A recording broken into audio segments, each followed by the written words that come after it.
Hello everyone. तो आज हम फिर से शुरुआत करेंगे हिस्ट्री का।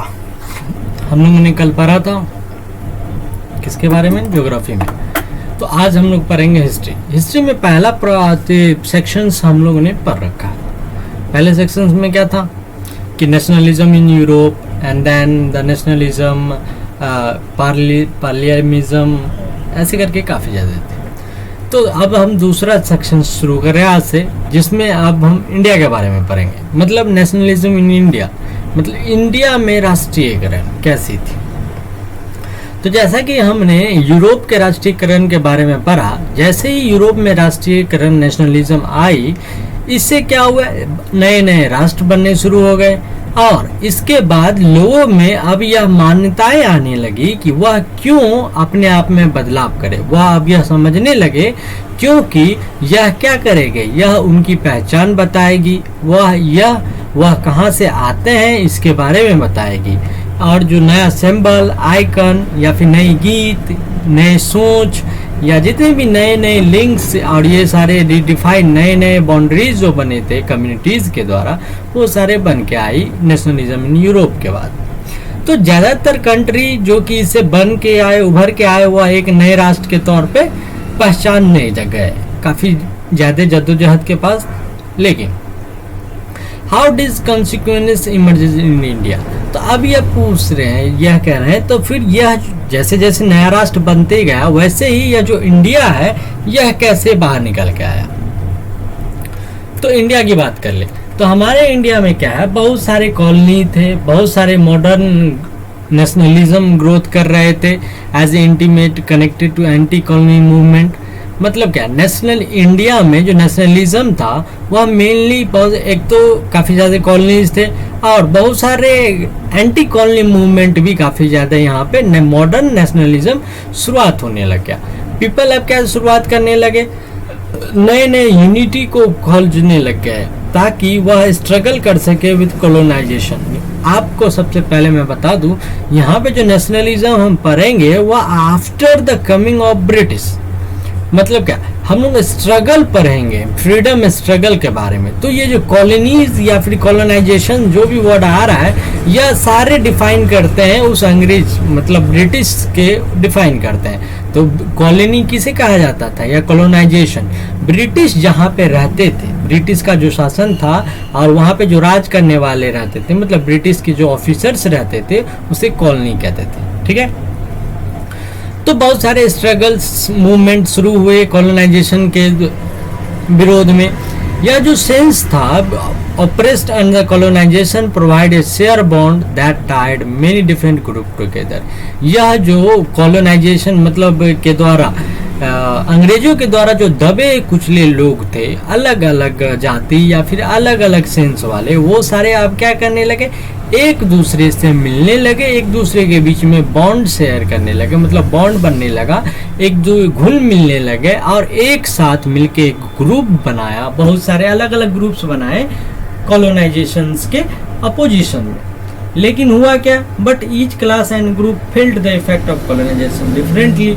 लेकिन हर एक क्लास या जो जो ग्रुप अलग अलग बनती थी, वह क्या होती थी, कॉलोनाइजेशन के सामने फेल हो जाती थी किसी न किसी कारण। बस कोई या तो मैन पावर की वजह से कम पड़ गया, कोई जिसके पास हथियार कम होते थे, या फिर कोई जिसके पास कुछ उतने वह सशक्त नहीं थे जितने कि कॉलोनीज थे, मतलब ब्रिटिश थे। तो यह सब क्या होते थे, बार बार फेल हो जाते थे। तो उनका जो एक्सपीरियंस था, मतलब वह जो हारने के बाद जो वह महसूस करते थे, सीखते थे, वह सबके अलग अलग तरीके का था। तो their notion of freedom were not always the same. वह यह जानते थे कि उनका जो आज़ादी की जो लड़ाई है वह हमेशा ऐसी ही नहीं होगी, एक समान नहीं होगी। मतलब अगर आज हारे हैं तो इसका मतलब यह नहीं कि हम हमेशा हार जाएंगे। तो अगर हम बात कर रहे हैं कांग्रेस का, चूंकि आपको पता है कि स्ट्रगल, फ्रीडम स्ट्रगल के टाइम में सबसे बड़ा जो मूवमेंट या फिर कोई भी चीज़ उभर के आई एक लीडरशिप के तौर पे, तो वो कांग्रेस से उभर के आई। तो कहते हैं कि यह जो कांग्रेस था महात्मा गांधी के अंदर में, वह काफ़ी जद्दोजहद करते थे, काफ़ी मेहनत करते थे, लोगों को एकजुट करके ग्रुप बनाए और एक मूवमेंट कर, मतलब एक आंदोलन चलाए। लेकिन यह जो यूनिटी था, मतलब लोगों में जो एकता थी, यह उतनी उभर के नहीं आती थी। अब लोगों में कुछ न कुछ लेके मतभेद है। जैसे एज ए एग्जाम्पल लेके अगर आप चलें तो मान लीजिए आपके घर में 5 सदस्य हैं, ठीक है, किसी बात पे मतभेद हुआ किसी छठे से, तो क्या होगा, इन 5 ऐसे तो एक साथ रहते हैं, लेकिन जब मतभेद हुआ तो अब इन 5 में क्या है कि 4 एक साथ हैं, एक दूसरे के साथ हैं, तो हो सकता है 3 एक साथ हो, 2 किसी के और साथ हो।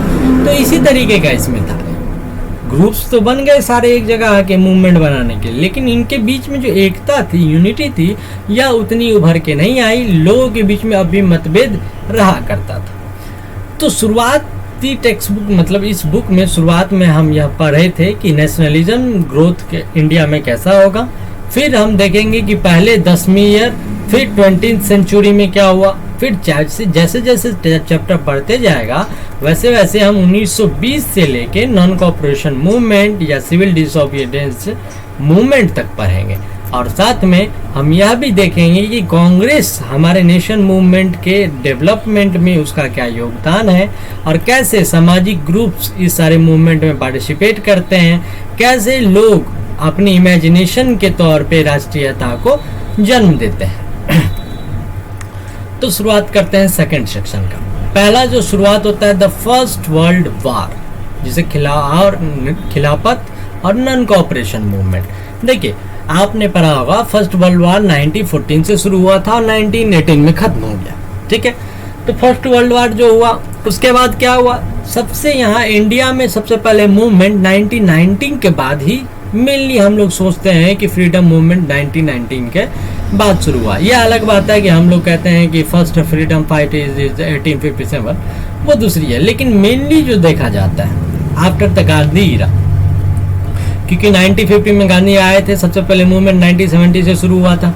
तो यहाँ पे हम पढ़ते हैं 1990s के बाद, तो कहते हैं कि 90s के बाद क्या होगा, हम देखते हैं कि राष्ट्र में जो आंदोलन छिड़ने लग गई थी, यह नए नए एरिया में उभरने लगे थे। मतलब नए नए एरिया के लोग एकजुट होकर के एक आंदोलन, मतलब एक नेशनल मूवमेंट के तौर पे चलाने लगे थे।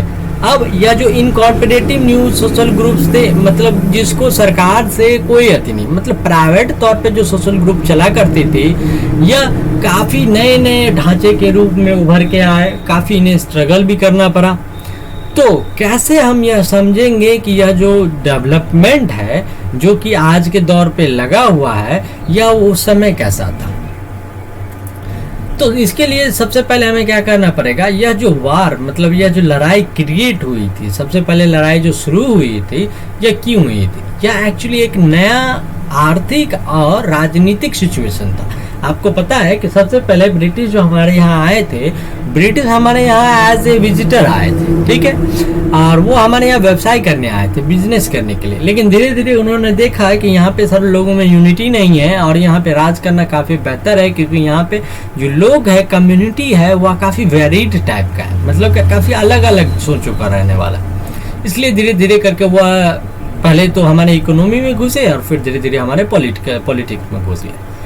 तो हुआ क्या, तो इसकी वजह से क्या हुआ, बहुत बड़े मात्रा में डिफेंस एक्सपेंडिचर बढ़ाया गया, which was financed by war loan. और इस डिफेंस एक्सपेंडिचर मतलब क्या कि यह जो मारपीट युद्ध के ऊपर जो खर्च होते थे, शस्त्र अस्त्र को खरीदने के लिए जो पैसे खर्च होते थे, वह ऐसे वार लोन के तौर पे बढ़ने लग गया। और चूंकि यह लोन बढ़ने लग गया तो इस पे टैक्स भी बढ़ने लग गया, ठीक है। कस्टम ड्यूटीज जो था वह भी राइज होने लगा। ये कस्टम ड्यूटी क्या है, देखिए आपके मन में आएगा, ये कस्टम ड्यूटी वह ड्यूटी होता है जब अगर हम आउट ऑफ इंडिया या आउट ऑफ किसी दूसरे कंट्री से बाय पोर्ट या फिर बाय सी किसी भी रूट से अगर हम लाते हैं, इंपोर्ट करते हैं, तो गवर्नमेंट ऑफ इंडिया के तरफ से इस पे एक कस्टम ड्यूटी लगती है। पहले जीएसटी या फिर जो भी आज के दौर में चल रहा है, पहले VAT था एंड सो ऑन, लेकिन आज के डेट में जीएसटी और SGST चलता है। लेकिन फिर भी कस्टम ड्यूटीज अभी भी लगते हैं, क्योंकि हम क्या कर रहे हैं, इंपोर्ट कर रहे हैं। तो यह जो हम लोग डिफेंस एक्सपेंडिचर तो था, मतलब हमारे जितने भी वार करने के लिए जितने गन्स या फिर जो भी थे अस्त्र थे, उसको खरीदने के इंपोर्ट करते थे। तो इंपोर्ट करने पे कस्टम ड्यूटी भरने लग गया, जिसके वजह से इनकम टैक्स अब इंट्रोड्यूस हुआ, मतलब अब यहाँ पे इनकम टैक्स इंट्रोड्यूस हो गया।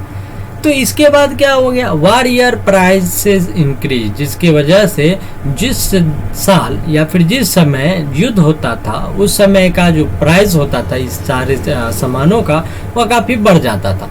कभी कभी वैसे इसमें एक रिकॉर्ड दिया हुआ है कि 1913 से 1918 के बीच में, चूंकि फर्स्ट वर्ल्ड वॉर 1914 से 1918 के बीच में हुआ था, तो 1913 से 1918 के बीच में इसका जो प्राइस था उस जितने भी इक्विपमेंट्स थे उसके वो डबल हो गया था, जिसके वजह से leading to extreme hardship for common people, जिसके वजह से यह आम आदमी के पहुंच से काफ़ी दूर हो गया।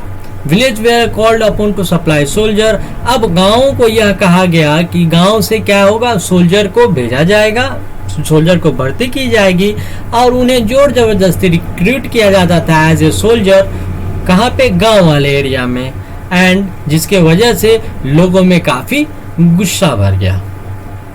इसके बाद क्या हुआ, 1918 जब वर्ल्ड वार खत्म हुई, तो वर्ल्ड वार खत्म होने के अगले ही वर्ष 1918 टू 1990 और 1920 टू 21 यह जो crop failed in many part of India, मतलब वहाँ के जो भी अनाज उगाया करते थे, मतलब जो भी उपजा होती थी वह क्या हो गया, बहुत सारे इंडिया के बहुत सारे पार्ट में कम होने लगे, मतलब फेल होने लगे, जिसके वजह से फूड का शॉर्टेज होने लग गया।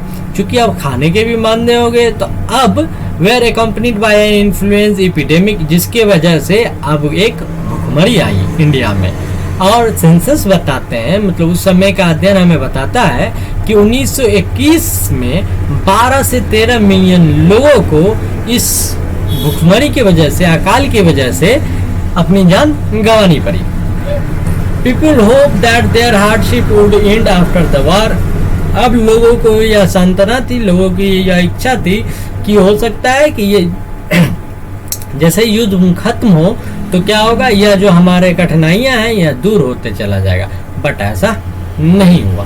एट दिस स्टेज, और इस समय न्यू लीडर्स अपीयर, और अब एक नया नेता उभर के आने लग गए और वह एक नए तरीके के स्ट्रगल को जन्म देने लग गए। नए तरीके के स्ट्रगल को जन्म नहीं दे रहे, मतलब वह अब जो स्ट्रगल करने का जो तरीका था वह अलग होने लग गया। तो कैसा है, तो सबसे पहले यह जो स्ट्रगल का जो तरीका था, as a not by the equipment और any gun, arrow, hammer and so on, but because of satyagraha. मतलब सत्याग्रह का जो आइडिया है अब शुरू हुआ, कब से, जब एक नया लीडर महात्मा गांधी रिटर्न आए। जैसे कि हमने पहले बताया, महात्मा गांधी साउथ अफ्रीका से 1915 जनवरी में आए थे। वैसे आप देखिएगा तो 10 जनवरी को 1915 ईस्वी में वो इंडिया लौटे थे। तो जैसा कि आप जानते हैं कि ये इंडिया कहाँ से लौटे थे, साउथ अफ्रीका से, और वह वहाँ पे क्या हो चुके थे, इस तरीके की लड़ाई काफ़ी सक्सेसफुल तौर पे उन्होंने की हुई थी और जीता हुआ था। किसके विरोध में, चूंकि साउथ अफ्रीका में क्या था, ऑन द बेस वहाँ पे जो भी क्रुएल्टी या फिर जो भी होती थी वहाँ पे विरोध, वह उनके कलर्स को लेकर होती थी। तो इन्होंने जो स्ट्रगल किया था due to the racist regime, मतलब लोगों के कलर के वजह से भेदभाव। आपने काफ़ी कहावत सुनी होगी कि एक बार गांधी जी अंग्रेजों के डब्बे में चढ़ गए थे तो उन्हें उतार दिया गया था। उसके विरोध में उन्होंने भी वहाँ पे रेसिज्म के विरोध में उन्होंने स्ट्रगल किया था। तो with A novel method of mass agitation, और यह जो सत्याग्रह का तरीका है वह इसमें क्या था, इसमें यह था कि हम क्या करेंगे, एक काफ़ी बड़े जनता को इकट्ठा करेंगे, और विच हैज़ कॉल्ड सत्याग्रह, और वह क्या करेगी, मांगे रखेगी। तो चूंकि काफ़ी ज़्यादा लोग एक जगह इकट्ठा होंगे तो सरकार को कुछ न कुछ करना पड़ेगा। तो इस तरीके की लड़ाई वो शुरू की। तो यह जो तरीका है, इस तरीके को ही सत्याग्रह कहा गया। तो यह जो सत्याग्रह का आइडिया जो है यह मेनली कहाँ से आता है, द पावर ऑफ ट्रुथ, मतलब सच की लड़ाई। सत्याग्रह को अगर आप डिफाइन करेंगे तो सत्याग्रह, तो satya means for truth and graha मतलब need to search for truth, मतलब अब हमें ये किसकी खोज में था, सच्चाई की खोज में था। तो यह हमें क्या सजेस्ट करता है, यह हमें बताता है कि अगर हम क्या है, हमारा जो कारण है वह अगर सही है तो स्ट्रगल्स वेयर अगेंस्ट इनजस्टिस, और अगर हम जो काम भी स्ट्रगल कर रहे हैं वह किसके है, कानून विरोध के अगेंस्ट है, मतलब कानून के अगेंस्ट नहीं, इनजस्टिस के अगेंस्ट है, तो physical force was not necessary. तो यह जो फिजिकली तौर पे हम लोग लड़ाई करते हैं यह नेसेसरी जरूरी नहीं है, बल्कि फाइट द ऑपरेशन, जबकि बल्कि हमें क्या करना है, शांतिपूर्ण तरीके से लड़ाई करनी चाहिए।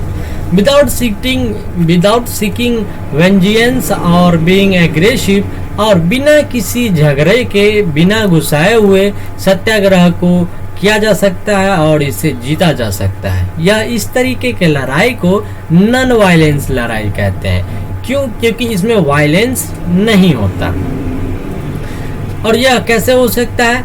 यह हो सकता, ये है इसका किसका फल है? ऑपरेशन का फल है। या ऑपरेशन का फल मतलब क्या है कि हम जो सत्याग्रह करेंगे, सत्याग्रह कौन करेंगे? जो किसी न किसी तरीके से उत्पीड़ित है। तो उत्पीड़ित है तो वह क्या करेंगे, एक जगह इकट्ठा होंगे, जैसे कि हमने पहले ही देखा। तो वह अपने मन में थोड़ी सी बनाए रखे, संयम बनाए रखेंगे, तो ऑटोमेटिकली सामने वाले को आपकी बात माननी पड़ेगी। वे लोग जो कि ऑपरेसर्स हैं, वे लोग जो कि किसी से दबे हुए हैं, हैड टू बी परस्यूड, उन्हें क्या किया जाएगा, मनाया जाएगा, टू सी द ट्रूथ, ताकि वह सच को देखे, और being forced to accept truth through the use of violence, बल्कि इस तरह नहीं कि उन्हें जोर जबरदस्ती मनाया जाए कि आप इस सच को मानिए।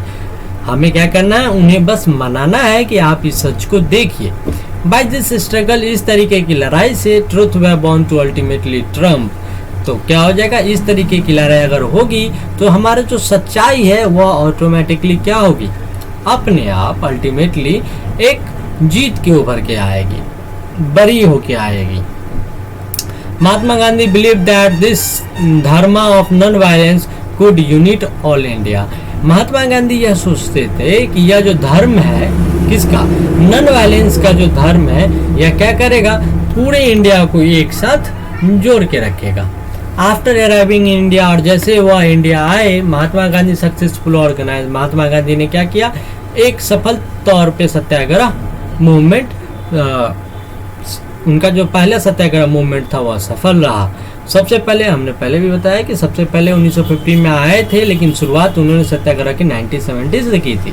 तो सबसे पहले 1917 में वह कहाँ गए, चंपारण बिहार में गए, जहाँ पे वह उन लोगों से पीजेंट हुए, मतलब खुश हुए, इंस्पायर हुए, किन से, जो कि प्लांटेशन सिस्टम, मतलब आपने पढ़ा होगा नील की खेती करने वाले को जब जोर जबरदस्ती उन पे काफ़ी आती किया जाता था, तो वो उसमें एक आदमी थे, वो गए गांधी जी के पास और गांधी जी को कहा कि आप हमारे यहाँ चल के सत्याग्रह करिए।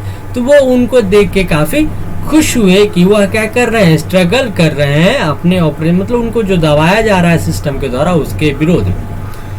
तब 1917 में क्या हुआ, उन्होंने एक सत्याग्रह छेड़ा, मतलब सत्याग्रह शुरू किया। किसके खातिर में, वह खेड़ा डिस्ट्रिक्ट गुजरात में है, वहाँ के लोगों के लिए 1917 में ही। और इफेक्टेड बाय क्रॉप फेलियर, जिसमें क्या था, कारण क्या था इस सत्याग्रह, चूँकि वहाँ के लोग क्रॉप, मतलब वहाँ की जो उपज थी वह उतनी ज़्यादा नहीं हुई, तो वहाँ पे प्लेग फैल गया, प्लेग बीमारी थी वह फैल गया, जिसकी वजह से खेड़ा के लोग जो थे वह अपने रेवेन्यू वापस नहीं कर पाए। आपने हिस्ट्री में भी पढ़ा होगा, वैसे पहले इससे पहले वाले क्लास में पढ़ा होगा कि जो भी कॉलोनाइजेशन था वह क्या था, वह क्या करता था, राजा से आश्वासन ले करके, जितने भी मेल नहीं कहिए तो राजा से वह ऑर्डर ले करके उनके जितने भी खेत या जितने भी खेती बाड़ी करने वाले किसान थे उनसे वो रेवेन्यू के तौर पे, लगान के तौर पे कुछ वसूलते थे। तो इसी तरह खेड़ा में भी किया जाता था, लेकिन चूंकि खेड़ा के, मतलब खेड़ा डिस्ट्रिक्ट जो कि गुजरात में था, वहाँ पे क्रॉप्स का जो प्लांटेशन था, मतलब क्रॉप्स जो उगाए जाते थे, अनाज जो उगाए जाते थे, वह फेल हो गया, मतलब उतना उग नहीं पाए, जिसकी वजह से वहाँ प्लेग फेल बनने की वजह से, जिसके कारण वह अपने रेवेन्यू पे नहीं कर पाए अंग्रेजों को। तो अब वह डिमांड करते थे रेवेन्यू कलेक्शन से कि वह उन्हें छूट दी जाए। तो 1917 में खेड़ा गुजरात में भी इन्होंने सत्याग्रह किया। 1918 में क्या हुआ, गांधी जी अहमदाबाद गए, वहाँ पर भी इन्होंने सत्याग्रह मूवमेंट किया। अब यहाँ पे इन्होंने कॉटन मिल वर्कर के अगेंस्ट में सत्याग्रह किया। शुरुआत इन्होंने किया था, लेकिन 1918 में यह जो कॉटन मिल वर्कर्स थे इसके यहाँ गए थे ये भी, लेकिन बाद में ये इस सरदार वल्लभ भाई पटेल को भी भेजा गया, जिस वहीं पे इनको सरदार की उपाधि दी गई थी। रॉलेट एक्ट, सेकेंड टॉपिक है रॉलेट एक्ट। यह तो हो गया कि सत्याग्रह क्या होता है और सत्याग्रह कैसे कैसे गांधी जी से शुरू हुआ। तो इम्बोल्डेंड विद द सक्सेस, और जैसे जैसे उनकी सफलता बढ़ती चली गई, गांधी जी 1919 में उन्होंने डिसाइड किया कि वह पूरे राष्ट्र के तौर पे एक सत्याग्रह प्रपोज करेंगे। किसके विरोध में? रॉलेट एक्ट के विरोध में। चूंकि अंग्रेजों ने क्या किया, और 1990 में रॉलेट एक्ट लाया। इस एक्ट में क्या था? has been hurriedly passed through the Imperial Legislative Council despite the united opposition of the Indian member। इसमें क्या था एक्चुअली, होता क्या था, पहले जो कोर्ट हुआ करते थे उस कोर्ट में जो मेंबर्स होते थे वह ज़्यादातर मेंबर्स क्या होते थे? इंडियन मेंबर भी होते थे और ब्रिटिश मेंबर भी होते थे। लेकिन जब धीरे धीरे बातें बढ़ने लग गई, जब जैसे जैसे समय बीतता गया शुरू से, तो जब 1919 में क्या हुआ, तो जब कोर्ट में कोई बात होती थी तो जज तो अब इंडियन भी बनने लग गया, काले लोग, मतलब उनके हिसाब से काले लोग। तो वह यह गोरे वाले क्या कहते थे, मतलब ब्रिटिश मेंबर कहते थे कि यह इंडियन हम पे राज करेंगे, मतलब हमारे ऑर्डर सुनाएंगे, ऐसा नहीं होगा। तो इसी के लिए इन्होंने एक रॉलेट एक्ट लाया। इस रॉलेट एक्ट में जितने भी मेंबर्स थे वह सारे मेंबर्स क्या थे? गोरे थे, मतलब ब्रिटिश मेंबर्स थे। तो इसी के विरोध में इन्होंने सत्याग्रह नेशन वाइड किया। It gave the government enormous power to repress political activity. और ये सत्याग्रह के बाद गवर्नमेंट को काफ़ी, इस एक्ट के बाद गवर्नमेंट को काफ़ी ज़्यादा छूट मिल जाती, पावर मिल जाती कि वह राजनीतिक एक्टिविटी में अपनी दबदबा बढ़ा सके। And allowed detention of political prisoners. और क्या करे, लोगों को, मतलब ब्रिटिश गवर्नमेंट को यह एलोकेशन मिल जाता कि वह जिससे चाहे, मतलब जो भी राजनीतिक है, पॉलिटिकल पार्टीज हैं या पॉलिटिकल मेंबर है, उसे जब चाहे तब जेल में बंद कर सके ट्रायल के तौर पे 2 सालों के लिए। तो महात्मा गांधी क्या करते थे, चाहते थे कि वह non violent civil disobedience against such unjust laws. Mahatma Gandhi चाहते थे कि वह एक डिसोबिडियंस मूवमेंट चलाए इस कानून, मतलब अनजस्ट लॉ के खिलाफ में, विच वुड स्टार्ट विथ हड़ताल, जो कि शुरुआत हुआ हड़ताल से 6 अप्रैल से। शुरुआत हड़ताल 6 अप्रैल से 1919 में हुआ था ये। Rallies were organise in various city. अब क्या बड़े अलग अलग थे, पूरे नेशन वाइड पे यह सत्याग्रह शुरू हुआ। तो पूरे देश में अलग अलग शहरों में रैली शुरू हो गई। वर्कर्स क्या होने लगे, स्ट्राइक पे जाने लगे। जो भी रेलवे वर्कशॉप थे, मतलब रेलवे में जो भी काम करने वाले थे, जो भी दुकानें थी, वह सारे बंद होने लगी। Alarm by the popular observers and square that line of communication, जिसके वजह से बहुत सारे लोग स्ट्राइक पे चलने लगे, जिसके वजह से उनका जो कम्युनिकेशन का जो तरीका था, कम्युनिकेशन के जो भी सिस्टम थे, वह डिस्टर्ब होने लगे। जैसे रेलवे, टेलीग्राफ, ये सारे चीज़ डिस्टर्ब होने लगे। तो अब ब्रिटिश एडमिनिस्ट्रेशन ने डिसाइड किया कि वह क्या करेगी, कैंप डाउन नेशनलिस्ट, वह क्या करेगी, राष्ट्रीय जो भी यह आंदोलन करने वाले हैं उनको साथ करेगी। Local leaders were pick up from Amritsar. अब सबसे शुरुआत में लोकल लीडर जो अमृतसर के थे उसे उठा लिया गया। महात्मा गांधी वे bad from entering Delhi. Mahatma Gandhi को अब दिल्ली, मतलब दिल्ली जाने से रोक दिया गया, मतलब उन्हें दिल्ली से बाहर ही रखा गया। और 10 अप्रैल को the police in Amritsar fired upon A peaceful possesses. और 10 अप्रैल को अमृतसर में पुलिस ने क्या किया, जो लोग पीसफुल शांति तौर पे सत्याग्रह कर रहे थे उनके ऊपर फायर कर दिया। Provoking wide space attack on banks. और अब लोगों को उत्साहित करने के लिए, लोगों को उत्सुक करने के लिए कि चूंकि अब शुरुआत हुई थी सामने से फायरिंग से, तो अब लोग गुस्से में आके कुछ से कुछ करेंगे। तो उसके आसपास में banks, post office, railway station था, इन सारी चीज को वो लोग क्या करने लगे, तोड़ने लग जाए। तो मार्शल लॉ वेर इम्पोज, जिसके वजह से अब मार्शल लॉ लागू हो गया। तो मार्शल लॉ लागू हुआ तो जनरल डायर टुक कमांड। तो अब कमांड किसके पास आ गया? जनरल डायर के पास आ गया। ये मार्शल लॉ उसी तरीके का है जिस तरह अगर हम लोग के यहाँ इमरजेंसी लागू होता है तो सारे कमांड्स प्राइम मिनिस्टर या सुप्रीम कोर्ट इन सबों से हट के सीधे प्रेसिडेंट के पास पहुंच जाता है। तो उसी समय उस समय का उस जगह का जो जनरल रहता है उसके पास चला जाता था। तो उस समय जनरल डायर के पास कमांड चला आया। तो चूंकि 10 अप्रैल को फायरिंग हुई थी तो 13 अप्रैल को इन फेमस जलियांवाला बाग, तो 13 अप्रैल को जो ये अब हम लोग को जानते हैं जलियांवाला बाग हत्याकांड वह हुआ। इसी दिन काफ़ी बड़े संख्या में लोग एक जगह इकट्ठे हुए जलियांवाला बाग ग्राउंड में, और some came to protest against the government, जिसमें से कुछ क्या करने लगे, गवर्नमेंट के अपोजिशन में प्रोटेस्ट करने लगे और अलग अलग रिप्रेसिव मेजर्स लेने लगे। मतलब वो आप कुछ डिसाइड करने लगे कि अब वह क्या करेंगे।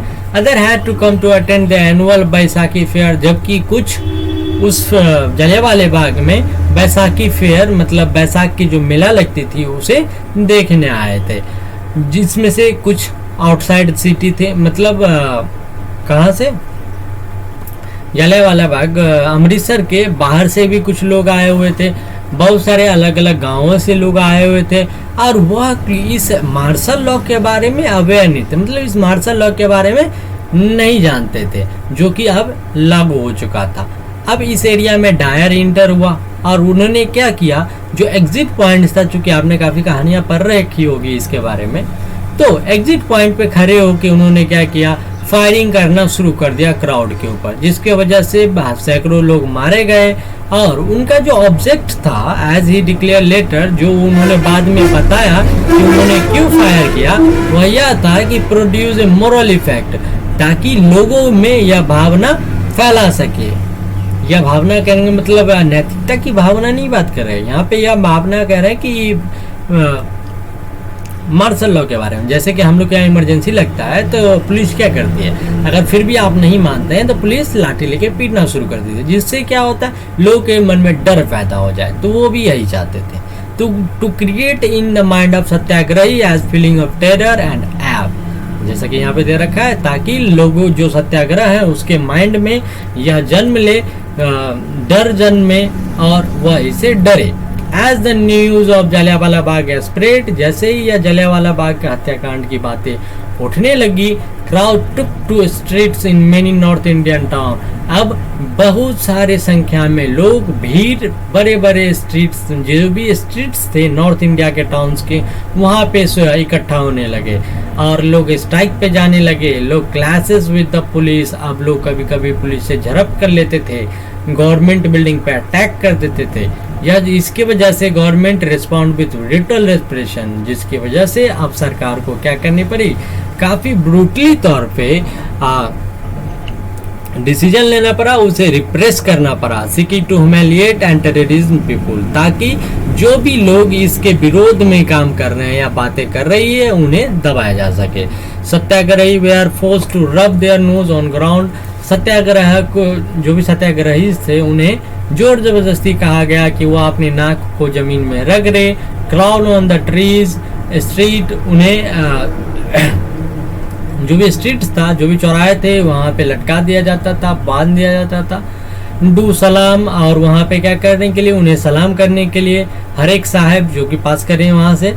People were flogged and village around Gujranwala in Punjab, जो कि आज के डेट में पाकिस्तान में है, वहाँ के लोग अब भड़क गए गांव वाले, एंड वेयर बॉम्ब्ड, और उन्हें क्या किया, उन्होंने क्या किया, वहाँ पे बम फेंक दिया। सीइंग वायलेंस स्प्रेड, और जैसे जैसे देखा उन्होंने कि काफ़ी आत्मघाती हमले हो रहे हैं, मतलब कि लोगों अब मारपीट पे उतर चुके हैं, तो Mahatma Gandhi called off the movement, तब महात्मा गांधी ने अपने मूवमेंट को खत्म कर दिया। While the Rowlatt Act satyagraha had been